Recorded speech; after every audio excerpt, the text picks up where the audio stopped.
So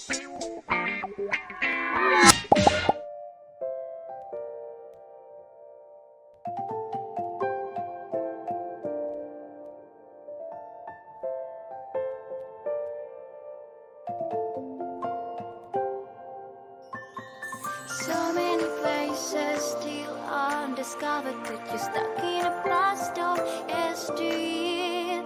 Forget all the problems just for the moment. That is the kind of story you should see.